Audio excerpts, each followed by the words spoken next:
গোপালের জিনিস অর্ডার করেছিলাম, চলে এসছে, দাঁড়িয়ে আছে। এবার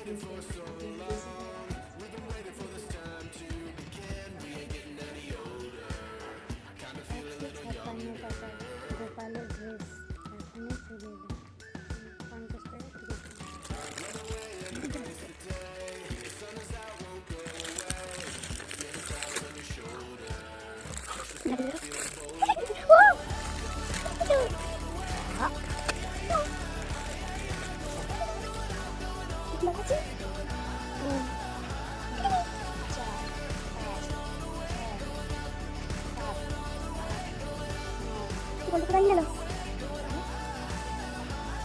টাকা অর্ডার করেছি মিশো থেকে, কিন্তু এরকম ড্রেস একবারও আসেনি। খুবই ভালো ড্রেসটা, সোয়েটারের মতো, ঠান্ডার দিন যেমন গোপাল পরবে ঠান্ডা লাগবে না সেরকম সোয়েটার দেওয়া আছে, খুবই সুন্দর। আর 26 মাস নিয়েছে। আমি যতবার অর্ডার করেছি খুবই ভালো প্রোডাক্টগুলো আমার কাছে এসছে।